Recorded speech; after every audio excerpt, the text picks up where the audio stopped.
অনেক দিন তো সে অপেক্ষায় আছে, স্পাইডারম্যান রিলিজ করবে, দেখতে যাবে। বাব্বাটারও খুব ফেভারিট। তো বাবাও সেই মতো সারপ্রাইজ দেওয়ার জন্য টিকিট কেটে রেডি। বাবা চলে এসেছে, বাবাটা এখন পোজ দিচ্ছে স্পাইডারম্যানে। এদিকে মা তার ছেলের কালার করে ছবি করেছিল, যে ছবি এঁকেছিল ড্রয়িংয়েতে, কালার করতে ব্যস্ত। উনি যাবেন না, ও ওয়েট করছে কতক্ষণে পাপা আসবে। তো আমি বলছি আসছে আসছে, ও আর তাড়াতাড়ি হচ্ছে না, চলো চলো চলো চলো। হঠাৎ করে সন্ধেবেলায় ও পড়ে ঠরে এসেছে। এসে যখন পাপা বলছে চলো আজকে আমি তোমার জন্য একটা সারপ্রাইজ, সেই কতটা যে খুশি। এই সেই রেডি করতে করতে এখনই চলো এখনই চলে যাও। ওরা তস্য হচ্ছে না কতক্ষণে পাপা আসবে। তখন তোর বাবাকে ডাকছে, বাবা আসো আসো। এই যে ও ওয়েট করছে। প্রায় 9টার সময় আমরা বেরোলাম। পৌঁছাতে পৌঁছাতে প্রায় 9:40 হয়ে গেছিলো, যেহেতু শো টাইম ছিল 9:55।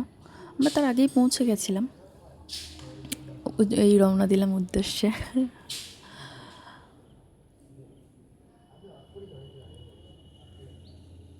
এই যে আমরা পৌঁছে গেছি, এখন 9:45 বাজে, আমরা একটু বসে আছি। ওর পাপা বললো, ওর পাপার কাছে আবদার যে আমি চলো পাপা পপকর্ন নাও, খিদে পেয়ে গেছে। খেয়ে গেছিলো তাও, যেটা হয় বাচ্চাদের। ওখানে গিয়ে তো পাপার সঙ্গে গিয়ে লাইন দিয়ে এখনও পপকর্ন কিনতে ব্যস্ত আছে। এই সুযোগে আমি একটা ছোট্ট ভিডিও করে নিলাম। এই তো শুরু হয়ে গেছে। ওরা দুজনেই খুব খুশি, ওদের খুশি দেখে আমিও খুব খুশি। ফ্রাইডে নাইট খুব সুন্দরভাবে কাটলো, একদম হঠাৎ করে একটা সারপ্রাইজ,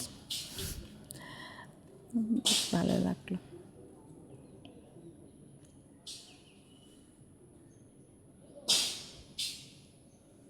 সব ক্লিপ নিতে পারিনি, একটু একটু অল্প করে নিয়েছি একদম শেষের দিকে।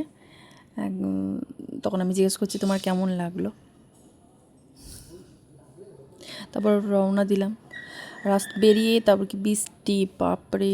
আসার সময় আমার ছাতাটা গেল ভেঙে, ওকে তো রেনকোট পরিয়ে নিয়েছিলাম। এই হলো আমাদের ফ্রাইডে নাইট। চলো টাটা, সবাই ভালো থেকো আজকের জন্য, বাই।